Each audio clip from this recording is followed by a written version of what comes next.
ஒரு 4-5 வீட்ல வேலை செய்யறாங்கன்னு வச்சுக்கோங்களேன். என் வீடு லாஸ்ட்ல வர போறாங்கன்னா அப்படியே ஸ்வெட் ஆகி நம்மளுக்கே கொஞ்சம் அன்கம்ஃபர்டபுளா இருக்கும். அப்போ ஒரு வீட்டுக்கு மட்டும் வேலைக்கு போனா எவ்வளவு சம்பளம் தருவாங்க?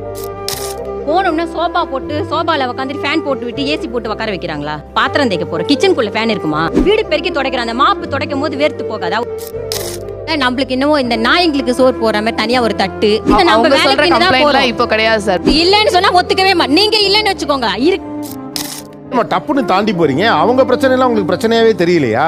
ஒரு டம்ளர் தட்டு கொடுக்க தப்பே கிடையாது. அது பின்னாடி தூக்கிட்டு போயிட்டு அந்த தொடப்ப கட்டை வைக்கிற இடத்துல மொர வைக்கிற இடத்துல வைக்கிறது. உங்க தட்டெல்லாம் அங்க வைப்பீங்களா? எங்களை ஏன் இப்படி நடத்துறீங்க? அப்படின்னா தீண்ட தகாதவா ஆயிட்டோம். ஒரு பிளாஸ்டிக் கவர்ல போட்டு கொடுப்பாங்க. இந்த பொண்ணுட்ட ஏன் அழறீங்க? என்னாச்சு? நிறைய கஷ்டப்பட்டிருக்கோம் சார். அதெல்லாம் ஒத்துக்கிட்டு தானே சார் அவங்க வேலைக்கு வராங்க. எதா ஒத்துக்கிட்டு? தனியா தட்டு தருவோம், தனியா டம்ளர்.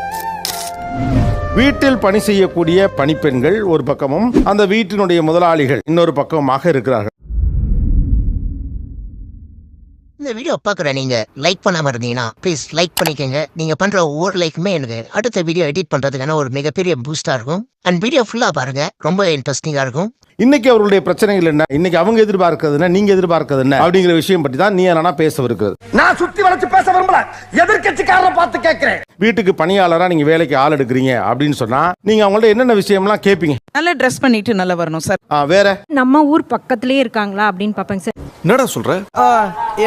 நான் மாசம் பிறந்தா சேலரி கரெக்டா கொடுத்துருவேன். நடுவுல ஒரு 500 கொடு, எனக்கு 200 கொடுன்னு கை மாத்தா கேட்க கூடாது. வாடா நீ வாடா, உன்னை வச்சுக்கிறேன் வாடா.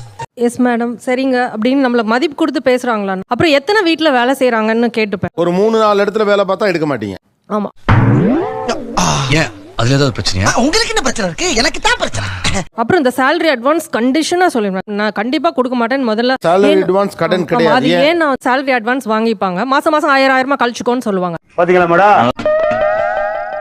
அதுக்கு நான் அக்ரி பண்ணி இறங்கிட்டேன்னா சொல்லாம கொள்ளாம லீவ் எடுக்கிறது, லேட்டா வர்றது, நான் சுத்தம் இல்லாம செய்யறது, இந்த மாதிரி எல்லாம் செய்வாங்க. ஏன்டா பச்சை போய் பேசுற? ஓபனா பேசுற? அவங்க சொன்ன மாதிரி சேலரி அட்வான்ஸ் அது எதுவும் என்கிட்ட எதிர்பார்க்க கூடாது. கொஞ்சம் டீசெண்டா பேசணும். சென்னை தமிழ் உங்களுக்கு தெரியும். என்ன வார்த்தை சொல்ற ராஸ்கல்? எப்பறம் அவனுக்கு இப்படி நான் தோணுது? ஸ்லாங் கொஞ்சம் பாப்பேன் சார். என்ன ஸ்லாங் பாப்பீங்க? இந்த பேசும்போது கழுத கஸ்மாலம் அதுன்னு எல்லாரும் ஸ்லாங்னாலே உடனே சினிமாவை பார்த்து சென்னை ஸ்லாங்கே சொல்றீங்க. அவங்க பேசுறதே எங்களுக்கு பிடிக்கல சார். அவங்க சொன்ன மாதிரி கழுத என்னன்னோ சொன்னாங்க, அது எனக்கு கூட பேச வரல. யாராவது பேசுறாங்களா பாரு. ஐயோ நான் வரும்போது அந்த சனி அப்படி பண்ணிட்டாமா அப்படின்னு வாங்க.